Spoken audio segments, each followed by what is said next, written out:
Welcome to the smart education YouTube channel. MDK 2024 series में आज हम डिस्कस करेंगे इलेक्ट्रॉन अफिनिटी और इलेक्ट्रोनेगेटिविटी के बारे में। देखिए, ये पीरियोडिक प्रॉपर्टीज काफी ज्यादा अहम होती है जो केमिकल बॉन्ड्स के ऊपर काफी ज्यादा इफेक्ट रखती है। कौन से केमिकल बॉन्ड? जब आयनिक बॉन्ड्स की फॉर्मेशन होती है, जब नॉन मेटल इलेक्ट्रॉन्स को गेन करता है, उस वक्त हमारे पास एक अमाउंट ऑफ एनर्जी क्या होता है कि यहाँ से रिलीज होती है। अमाउंट ऑफ एनर्जी क्या होगा कि यहाँ पे हमारे पास क्या होगी कि यहाँ रिलीज होगी या इवॉल्व होगी। तो क्या होता है कि जब मेरे पास एक एटम में, जिस एटम के पास ये फर्स्ट शेल था, ये सेकंड शेल था, तो इस शेल में क्या है कि कितने भी इलेक्ट्रॉन्स हैं, कितने भी हो सकते हैं। तो ये न्यूक्लियस क्या करता है कि अपने इलेक्ट्रॉन्स को फोर्स ऑफ अट्रैक्शन में रखकर अपने आप के साथ क्या करता है कि बाउंड करता है। अगर ये एलिमेंट्स स्टेबल है, मतलब इसका ऑक्टेट पूरा या डुप्लेट पूरा है तो ठीक है। अगर इसके पास ऑक्टेट पूरा नहीं है, डुप्लेट पूरा नहीं है, इलेक्ट्रॉन्स गेन करने की एबिलिटी है, तो क्या होगा, ये जो बाहर वाला इलेक्ट्रॉन्स होगा किसी भी एटम का, जो गैसेस स्टेट्स के अंदर होता है, आइसोलेटेड स्टेट्स के अंदर होता है, तो ये एटम जब अपना फोर्स ऑफ अट्रैक्शन लगाएगा इस इलेक्ट्रॉन्स को गेन करने में, जब क्या करेगा, फोर्स ऑफ अट्रैक्शन लगाएगा इस इलेक्ट्रॉन्स को गेन करने में, तो क्या होगा कि इस इलेक्ट्रॉन्स को अपनी तरफ खींच लेगा, तो ये इलेक्ट्रॉन्स इस एटम के अंदर ऐड हो जाएगा। लेकिन कौन सी चेंजिंग्स आएगी? कौन सी? हर शेल की एक फिक्स्ड अमाउंट ऑफ एनर्जी होती है जिसको आप नाम देते हैं, किसका? क्वांटा का नाम देते हैं, पॉकेट्स का नाम देते हैं। तो फॉर एग्जांपल यहाँ पे 8 किलो जूल पर मोल एनर्जी इसकी फिक्स थी, और जो ये इलेक्ट्रॉन्स था, इस वक्त इस इलेक्ट्रॉन के पास एक अमाउंट ऑफ एनर्जी था जो कितना भी हो सकता है, 2 किलो जूल मोल या 3 किलो जूल मोल। जब इलेक्ट्रॉन्स इस एटम के अंदर ऐड होता है, तो इस इलेक्ट्रॉन्स को अगर इस शेल के अंदर एग्जिस्ट करना है तो इस 8 किलो में ही रहना होगा। जो बाहर से एनर्जी लेकर आया, उस एनर्जी को यहां से क्या करना पड़ेगा, इसको इमिट करना पड़ेगा, रिलीज करना पड़ेगा। ये जो रिलीज अमाउंट ऑफ एनर्जी हो रही है, आप इसको नाम देते हैं, किसका? इलेक्ट्रॉन अफिनिटी का नाम देते हैं। इलेक्ट्रॉन अफिनिटी का वर्ड्स दो हैं, कौन से? एक वर्ड इलेक्ट्रॉन, दूसरा वर्ड अफिनिटी। अफिनिटी वर्ड का मतलब होता है क्या? अट्रैक्शन। क्या वर्ड्स होता है? अट्रैक्शन होता है। किसकी अट्रैक्शन? इलेक्ट्रॉन की अट्रैक्शन। जब किसी भी एटम के पास ऐसी एबिलिटी हो, ऐसी ताकत हो कि वो किसी इलेक्ट्रॉन्स को अपनी तरफ अट्रैक्ट करे, उस वक्त जो अमाउंट ऑफ एनर्जी रिलीज हो, उस रिलीज अमाउंट ऑफ एनर्जी को मैं नाम देता हूं किसका? इलेक्ट्रॉन अफिनिटी का। एक होता है इलेक्ट्रोनेगेटिविटी। इलेक्ट्रोनेगेटिव हमारे पास एक फोर्स ऑफ अट्रैक्शन होता है, और ये भी एक फोर्स ऑफ अट्रैक्शन होता है। दोनों में डिफरेंस क्या होता है? Electronegativity is a relative properties. जो पेयर इलेक्ट्रॉन्स को अपनी तरफ क्या करेगा? अट्रैक्ट करेगा, और ये एक सिंगल इलेक्ट्रॉन्स को अट्रैक्ट करने वाला होता है, और ये रिलेटिव प्रॉपर्टीज नहीं है। इलेक्ट्रोनेगेटिविटी का हमारे पास यूनिट्स नहीं होता, इसका यूनिट होता है number 1 concept, the release amount of energy. कौन सी? When electrons add in the gases atoms और आइसोलेटेड एटम्स। जब आप किसी भी इलेक्ट्रॉन्स ऐड करवाते हैं किसी भी एटम के अंदर, उस वक्त जो अमाउंट ऑफ एनर्जी रिलीज होती है, आप उसको नाम देते हैं किसका? इलेक्ट्रॉन अफिनिटी का नाम देते हैं। उसके बाद हमारे पास ये एक रिलेटिव प्रॉपर्टीज नहीं है, तो इसका एक यूनिट्स होगा, कौन सा? इलेक्ट्रॉन पर वोल्ट। इसका क्या होता है? यूनिट्स होता है। दूसरा इसका यूनिट होता है कौन सा? किलो हमारे पास जूल पर मोल। इसका क्या होता है? यूनिट्स होता है। थर्ड इसका यूनिट्स होता है किलो कैलोरी पर मोल। इसका क्या होता है कि हमारे पास यूनिट्स होता है। तो ये हमारे पास क्या होने चाहिए? यूनिट्स याद होने चाहिए। दूसरी पॉइंट्स मेन जो होती है वो होती है फैक्टर्स की, कि जो हमारे पास इलेक्ट्रॉन अफिनिटी है वो किस पे फैक्टर करेगा, किस पे डिपेंड करेगा। तो सबसे ज्यादा अहम चीज अब हमारे पास बात स्टार्ट होने वाली है कि इलेक्ट्रॉन अफिनिटी जो होता है is directly proportional to the किसके साथ? न्यूक्लियर चार्ज के साथ। कि जिस एटम के पास न्यूक्लियर चार्ज जितना ज्यादा होगा, उस एटम को बाहर वाले इलेक्ट्रॉन्स को अट्रैक्ट करना उतना ज्यादा पावर होगा, और जो एटम बाहर वाले इलेक्ट्रॉन्स को अपनी तरफ ज्यादा अट्रैक्ट करेगा, उसमें से अमाउंट ऑफ एनर्जी भी ज्यादा रिलीज होती है। दूसरी पॉइंट्स, ये एक हमारे पास एक्सोथर्मिक रिएक्शंस होता है। कौन सा? एक्सोथर्मिक रिएक्शंस होता है, जिस रिएक्शंस में हीट क्या होती है कि रिलीज होती है, बाहर निकलती है। तो फैक्टर्स में मैं बात कर रहा था कि electron affinity is directly proportional to the nuclear charge, nuclear force, Z effect. मतलब कि electron affinity is directly proportional to the Z effect के साथ क्या होता है कि ये डायरेक्टली प्रोपोर्शनल होता है। थर्ड, जो हमारे पास इलेक्ट्रॉन अफिनिटी होता है ये क्या होता है कि डायरेक्टली नहीं, ये इनवर्सली प्रोपोर्शनल होता है किसके साथ, एटॉमिक साइज के साथ, एटॉमिक साइज के साथ। जिस एटम के पास साइज बढ़ेगा वो एटम बाहर वाले इलेक्ट्रॉन्स को अट्रैक्ट कम कर पाएगा, क्योंकि न्यूक्लियर फोर्स है, न्यूक्लियर फोर्स में जितना ज्यादा डिस्टेंस उतना बाहर वाले इलेक्ट्रॉन्स को अपनी तरफ खींचने का पावर कम होता है। तो जितना ज्यादा साइज बढ़ेगा वो एटम बाहर वाले इलेक्ट्रॉन्स को अपनी तरफ अट्रैक्ट नहीं कर पाएगा, और अगर अट्रैक्ट नहीं कर पा रहा तो मतलब कि इलेक्ट्रॉन्स ऐड नहीं होगा। अगर इलेक्ट्रॉन्स ऐड नहीं होगा तो उसमें से एनर्जी जो होती है वो भी रिलीज कभी भी भाई नहीं होती। तो ये पॉइंट्स आप समझे। दूसरी पॉइंट्स के, ये जो मेरा इलेक्ट्रॉन अफिनिटी होता है ये डायरेक्टली नहीं इनवर्सली प्रोपोर्शनल होता है किसके साथ, स्टेबिलिटी ऑफ द एटम के साथ, स्टेबिलिटी ऑफ एटम के साथ। जो एटम ज्यादा स्टेबल होगा उस एटम को कौन सी जरूरत पड़ेगी, जो इलेक्ट्रॉन्स को गेन करे। अगर वो एटम स्टेबल है, इलेक्ट्रॉन्स गेन नहीं कर रहा, तो उसमें से अमाउंट ऑफ एनर्जी भी रिलीज नहीं होगा। अगर अमाउंट ऑफ एनर्जी रिलीज नहीं होगा तो इलेक्ट्रॉन अफिनिटी भी बिल्कुल हमारे पास कम हो जाएगा। तो मतलब क्या कि जो मेरा इलेक्ट्रॉन अफिनिटी है, electron affinity is inversely proportional to the किसके साथ, स्टेबल इलेक्ट्रॉन कॉन्फ़िगरेशन के साथ, इलेक्ट्रॉनिक कॉन्फ़िगरेशन के साथ। अब इन ट्रेंड्स को यूज करके हम पीरियोडिक टेबल को हम क्या करते हैं कि यूज करते हैं, उसके बाद हम क्या करते हैं एमसीक्यूज को सॉल्व करते हैं। नंबर 1 पॉइंट्स, बाद में एप्लीकेशंस भी समझाऊंगा। एप्लीकेशंस की काफी ज्यादा होती है, नॉन मेटालिक कैरेक्टर्स बताता है, मेल्टिंग बॉइलिंग पॉइंट्स बताता है, काफी ज्यादा हमें।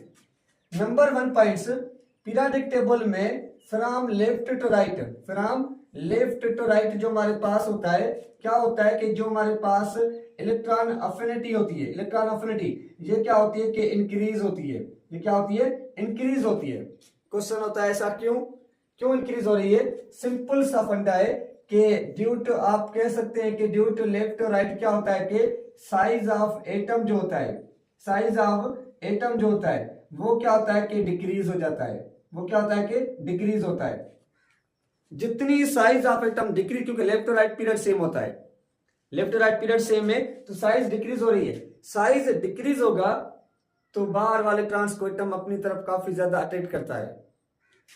आप कह सकते हैं कि ड्यू टू जो हमारे पास लेफ्ट और राइट क्या होता है कि न्यूक्लियर चार्ज जो होता है, न्यूक्लियर चार्ज जो होता है, न्यूक्लियर चार्ज इंक्रीज होता है। इस वजह से अगर जेड इफेक्ट बढ़ेगा, नंबर ऑफ प्रोटॉन्स का तादाद बढ़ेगा, तो इलेक्ट्रॉन अफिनिटी भी क्या होती है कि बढ़ जाती है।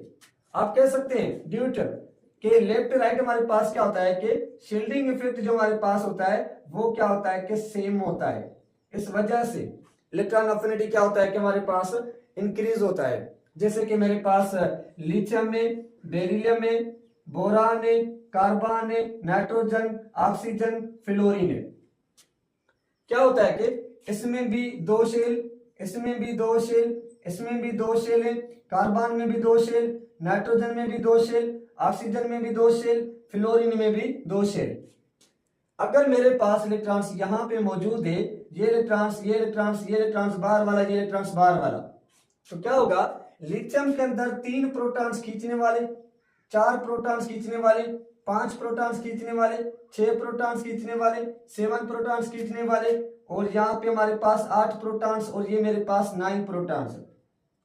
सबके अंदर साइज सेम है, पीरियड सेम है, साइज डिक्रीज होता है किसकी वजह से, क्योंकि आपने रदरफोर्ड ने नील बोर एटॉमिक मॉडल पढ़ा होगा, फार्मूला बता रहा था कि radius is equals a naught into n square upon में Z. Radius is directly proportional to the number of period, radius is directly proportional to the number of periods and inversely proportional to the z. z is equals number of protons. सब में number of periods क्या है कि n का value same है, z का value क्या हो रहा है, चेंज हो रहा है। अगर z का वैल्यू चेंज हो जाए तो इनवर्सली प्रोपोर्शनल है, जितनी z ज्यादा उतना रेडियस कम, उतनी साइज कम, उतना एटम सुकर जाता है, उसकी क्या होता है कि लास्ट इलेक्ट्रॉन्स और बीच में डिस्टेंस कम हो जाता है।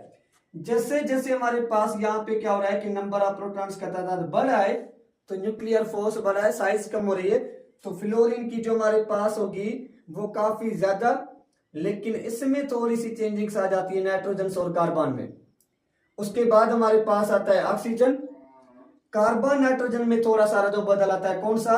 कार्बन की इलेक्ट्रॉनिक कॉन्फ़िगरेशन होती है 2s2 और 2p2 होता है। नाइट्रोजन की इलेक्ट्रॉनिक कॉन्फ़िगरेशन 2s2 और 2p क्या होता है? 3 होता है।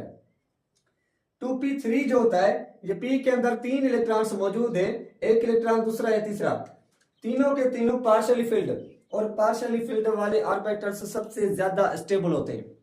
अगर ये यहाँ पे स्टेबल है तो ये इलेक्ट्रॉन्स गेन करने की कोशिश इसके पास कम होगी।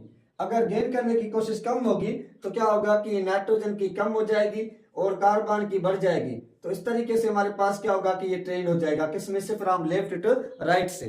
आसान फंडा था, सिंपल कॉन्सेप्ट था, ज्यादा टफ भी नहीं था।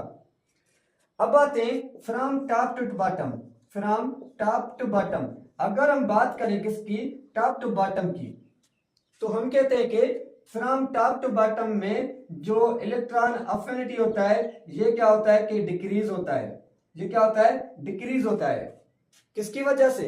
आप कह सकते हैं कि ड्यू टू द, क्या होता है कि जो हमारे पास साइज ऑफ एटम होता है, साइज ऑफ एटम जो हमारे पास होता है वो इंक्रीज होता है, क्योंकि नंबर ऑफ पीरियड्स बढ़े हैं, शेल्स बढ़े हैं, साइज क्या होगा? इंक्रीज होगा। साइज इंक्रीज होता है तो जो हमारे पास न्यूक्लियर चार्ज होता है, न्यूक्लियर चार्ज जो होता है वो क्या होता है कि डिक्रीज होता है। अगर न्यूक्लियर चार्ज डिक्रीज होगा, साइज बढ़ेगा, तो बाहर वाले एटम्स को बाबा कौन खींचेगा? क्योंकि न्यूक्लियस ही तो होता है बाहर वाले इलेक्ट्रॉन्स को अट्रैक्ट करने वाला, तभी तो एटम वो इलेक्ट्रॉन्स गेन करेगा।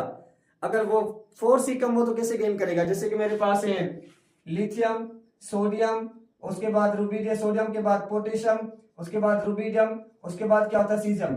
2 पीरियड्स, 3 पीरियड्स, ये 4 पीरियड्स, और ये 5 पीरियड्स, और ये हमारे पास 6 पीरियड्स इसमें मौजूद होते हैं। तो क्या होता है? जितने पीरियड्स ज्यादा, न्यूक्लियस से आखिरी इलेक्ट्रॉन्स दूर। अगर इलेक्ट्रॉन्स दूर होंगे तो वो इलेक्ट्रॉन्स को अपनी तरफ अट्रैक्ट नहीं कर पाता। अगर इलेक्ट्रॉन्स को अट्रैक्ट नहीं कर पाएगा तो इस एटम की जो इलेक्ट्रॉन अफिनिटी होती है वो क्या होती है? बिल्कुल कम हो जाती है। Top to bottom electron affinity का वैल्यू क्या होता है? बिल्कुल कम होता है। बाकी हाँ, शील्डिंग फील्ड की वजह से बोरान फैमिली में जो जर्मेनियम एलिमेंट्स होता है उसमें क्या होता है कि जो हमारे पास ये गैलियम एलिमेंट्स होता है उसमें क्या होता है? साइज डिक्रीज हो जाती है, न्यूक्लियर फोर्स बढ़ जाता है। कौन सा? कि ये बोरान, उसके बाद ये हमारे पास एल्यूमिनियम, उसके बाद ये गैलियम एलिमेंट्स, उसके बाद इंडियम, उसके बाद थीरियम।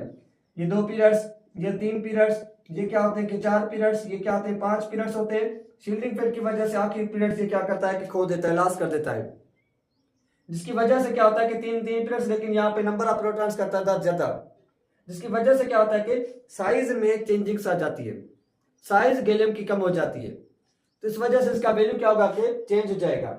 उसके बाद अगर हमसे कोई क्वेश्चन पूछे first electron affinity, second electron affinity, third electron affinity क्या होगी, मैं आपको बताऊं कि जो फर्स्ट इलेक्ट्रॉन अफिनिटी होता है वो काफी ज्यादा ग्रेटर होता है as compare to the second electron affinity. उसके बाद हमारे पास थर्ड इलेक्ट्रॉन अफिनिटी। अब आप सोच रहे होंगे सर जी ऐसे क्यों? क्योंकि आईपी में तो थर्ड आईपी सबसे ज्यादा था, उसके बाद सेकंड, उसके बाद फर्स्ट था। हाँ, रीजन होता है वो, ये रीजन होता है जब एक एलिमेंट्स एक इलेक्ट्रॉन्स गेन करेगा तो गेन करने में नेगेटिव चार्ज होती है, नेगेटिव चार्ज बढ़ती है तो साइज बढ़ता है। जैसे मेरे पास एक फ्लोरीन -1, फ्लोरीन हमारे पास 2 नेगेटिव, फ्लोरीन मेरे पास 3 नेगेटिव, ये एलिमेंट्स हैं। फ्लोरीन 1 नेगेटिव, थोड़ी साइज बढ़ी, इलेक्ट्रॉन्स बढ़ते हैं ना, इलेक्ट्रॉन्स बढ़ेगा तो साइज बढ़ेगी, प्रोटॉन्स बढ़ेगा तो साइज कम होती है। अगर हमारे पास ये नेगेटिव चार्ज बढ़ती जाएगी, इलेक्ट्रॉन्स बढ़ते जाएंगे, न्यूक्लियर फोर्स कम होगा, साइज बढ़ती जाएगी। अगर साइज बढ़ेगी तो बाहर वाले इलेक्ट्रॉन्स को फोर्स भी कम अपनी तरफ अट्रैक्ट करेगा, तो वो इलेक्ट्रॉन्स ऐड नहीं होगा, इलेक्ट्रॉन्स ऐड नहीं होगा तो इलेक्ट्रॉन अफिनिटी भी रिलीज नहीं होगी। इस वजह से फर्स्ट इलेक्ट्रॉन अफिनिटी जो होता है वो काफी ज्यादा होता है। दूसरा पॉइंट, सबसे ज्यादा अहम पॉइंट कौन सा? फर्स्ट इलेक्ट्रॉन अफिनिटी हमेशा नेगेटिव होता है, सेकंड इलेक्ट्रॉन अफिनिटी पॉजिटिव होता है।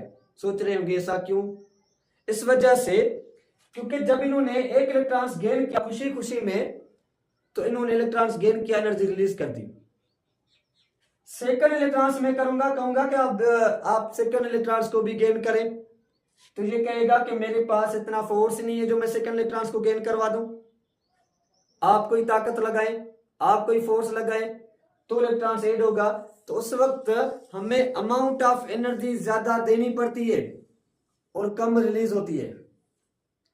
हम एनर्जी ज्यादा देंगे तो क्या होगी कि इलेक्ट्रॉन अफिनिटी का वैल्यू पॉजिटिव हो जाएगा, एंडोथर्मिक रिएक्शंस हो जाएगा।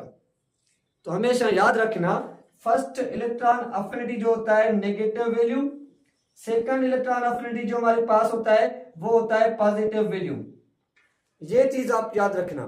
दूसरा हमारे पास कौन सा, कि मैं कहता हूं कि जो मेरे पास इलेक्ट्रॉन अफिनिटी होता है, इसके एप्लीकेशंस, इलेक्ट्रॉन अफिनिटी हमें स्टेबिलिटी के बारे में बताएगा, इलेक्ट्रॉन अफिनिटी हमें रिएक्टिविटी के बारे में बताएगा, इलेक्ट्रॉन अफिनिटी हमें नॉन मेटालिक कैरेक्टर्स के बारे में बताएगा, इलेक्ट्रॉन अफिनिटी हमें आयनिक बॉन्ड्स के बारे में बताएगा।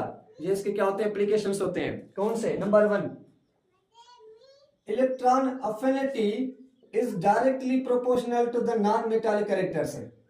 Electron affinity is directly proportional to the non metallic characters. जिस एलिमेंट का इलेक्ट्रॉन अफिनिटी वैल्यू ज्यादा है, इट मींस कि उसके पास नॉन मेटालिक कैरेक्टर्स ज्यादा है। क्यों? क्योंकि नॉन मेटल्स वो होते हैं जो आसानी से इलेक्ट्रॉन्स गेन करें। तो इलेक्ट्रॉन अफिनिटी जिसके पास ज्यादा होगा वो इलेक्ट्रॉन्स को गेन करने की कोशिश भी ज्यादा करेगा। अगर ज्यादा करेगा तो उसका मतलब उसके पास इलेक्ट्रॉन अफिनिटी का वैल्यू क्या है कि ज्यादा है। नंबर पॉइंट्स 2, इलेक्ट्रॉन अफिनिटी जो हमारे पास होता है जो डायरेक्टली प्रोपोर्शनल होता है किसके साथ, रिएक्टिविटी के साथ, directly proportional to the reactivity के साथ। जिस एलिमेंट की इलेक्ट्रॉन अफिनिटी ज्यादा होगी, मतलब कि वो इलेक्ट्रॉन्स को ज्यादा गेन करने की कोशिश करेगा। और गेन कौन करते हैं, जो अनस्टेबल होते हैं। पूरी पीरियोडिक टेबल में क्लोरीन का इलेक्ट्रॉन अफिनिटी काफी ज्यादा है। क्यों? फ्लोरीन का क्यों नहीं? क्योंकि electrolyte increase, top to bottom decrease, fluorine के नीचे आता है। इस वजह से फ्लोरीन इलेक्ट्रॉन्स गेन करने की एबिलिटी तो होती है ना, लेकिन उसको संभाल नहीं पाता, साइज कम होने की वजह से, साइज कम होने की वजह से उसको संभाल नहीं पाता। एक हल्के इंसान खे सिंधी समझंदा हूंदव, एक हल्के इंसान खे जॾहिं तव्हां का अहिड़ी ॻाल्हि ॿुधाईंदा आहियो जेका हिकु वॾी अहमियत रखंदी आहे, पोइ हू इंसान उन ॻाल्हि खे पाण वटि नाहे रखंदो, हू जल्दी में छा कंदो आहे, ॿियनि खे ॿुधाए छॾींदो आहे, पंहिंजो पाण मां कढी छॾींदो आहे। अगरि तव्हां उहा ई ॻाल्हि कंहिं अहिड़े इंसान खे ॾसियो जेको इंसान जेको आहे तव्हांजी ॻाल्हि खे पाण वटि रखे, जंहिंजी दिलि वॾी हुजे, त हू पंहिंजो पाण खे छा कंदो, त उन ॻाल्हि खे महफ़ूज़ करे छॾींदो, राज़नि खे। हमेशह राज़ उन इंसान खे ॿुधायो जेको इंसान जे अंदरि दिलि ऐं दिमाग़ वॾो हुजे। अहिड़ो इंसान जेको ॻाल्हि खे जल्दी में आउट करे, उनखे कॾहिं बि न ॿुधाईंदा। क्यों? फ्लोरीन वटि वो ही कॉन्सेप्ट है। फ्लोरीन की साइज कम होने की वजह से इलेक्ट्रॉन को संभाल नहीं पाता, इलेक्ट्रॉन्स गेन तो करता है, संभाल नहीं पाता। तो इस वजह से क्लोरीन की साइज ज्यादा है, वो इलेक्ट्रॉन्स को अपने आप के पास महफूज करता है। इस वजह से अपने आप को क्लोरीन जैसा बनाए, इलेक्ट्रॉन्स को संभालने वाला, राजों को संभालने वाला। तो ये चीज याद रखें। अब जिसकी इलेक्ट्रॉन अफिनिटी ज्यादा, उसकी रिएक्टिविटी ज्यादा, तो मतलब क्या होगा, electron affinity is inversely proportional to the stability.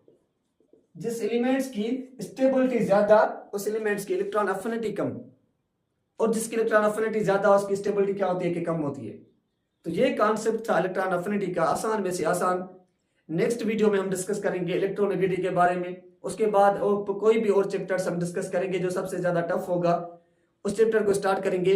यहां तक अगर आपने सब्सक्राइब नहीं किया तो सब्सक्राइब करें, अपने दोस्तों के साथ शेयर लाजमी करें।